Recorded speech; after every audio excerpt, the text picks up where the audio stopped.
Statytojas, Perkūnėlis ir Bukutis. Eina statytojas per girią ir nešasi skliutą. Žiūri, vienu keliu priešais ateina Perkūnėlis, o kitu Bukutis, velnias. Susitiko visi trys, pasisveikino. Na, kur eini? Užklausė Perkūnas statytoją. Einu pelno ieškoti. Na gerai, sako Perkūnas, tai apsigyvenkime čionai.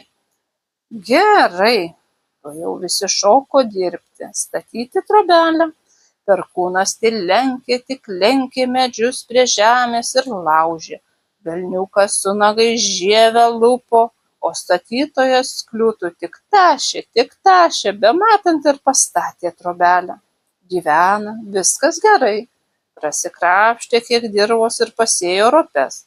Paprato į ropes laumė. Ką daryti? Susitarė peiliu eiti saugoti. Pirmą naktį išėjo saugoti velniukas.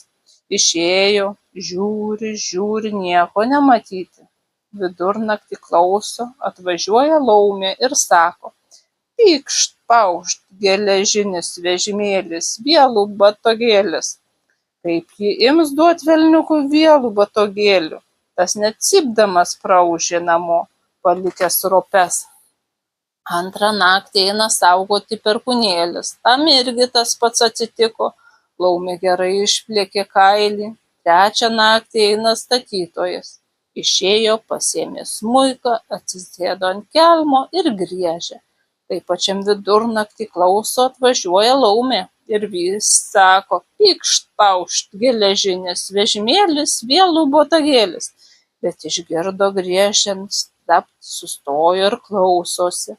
Klausėsi, pagaliau išlipo iš vežimo ir prašo išmokyti griežti. Statytojas padavė jai smuiką, laumė bando, bet niekas neišeina.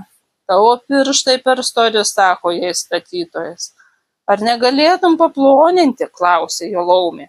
Kurgi negalėsiu, štai kišk juos čia, sako statytojas, praskėlęs skliutų kelme plyšį. Laumė įkišo nagus į plyšį, o statytojas paėmęs skylį ėmė ir užplėšijo juos.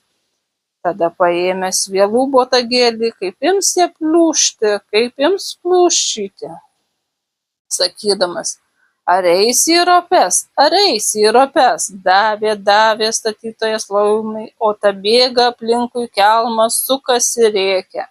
Galop nutrūko jos nagai, kaip ims įbėgti neatsigręždama, o statytojas įsėdo į vežimėlį ir parvažiavo namo.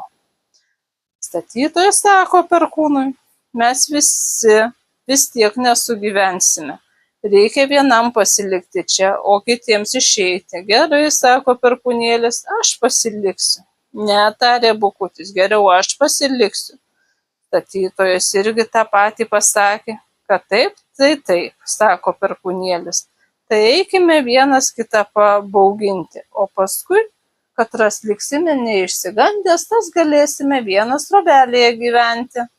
Pirmą vakarą išėjo bauginti Bukutis, kai tik išėjo, kad ištiko baisi audra, toks viesulas, kad žmogui negali apsakyti. Rodos dangus su žeme maišos, kad ūžia, kad cypia, švilpia. Na nieko. Statytojas su Perkūnėliu neišsigando. Antrą vakarą išėjo bauginti Perkūnas, išėjęs apsispjaudė žaibais, kad ištiko perkūnija, kad griaudžia, tartum dangus griūva. Velniukas persigando, šoko per aukštinį ir išbėgo. Niekas jo daugiau ir nematė. Liko tik Perkūnas su statytoju. Trečią naktį išėjo statytojas. Įsisėdo į laumos vežimėlį, pasiėmė jos vielų botagėlį, kaip ims duot, kaip ims plūšyti Perkūną, ir vis sako: pykšt, paušt, geležinis vežimėlis, vielų botagėlis. Perkūnas persigando ir pasileido bėgti nė neatsigręždamas. Statytojas liko vienas gyventi ir labai gražiai gyvena.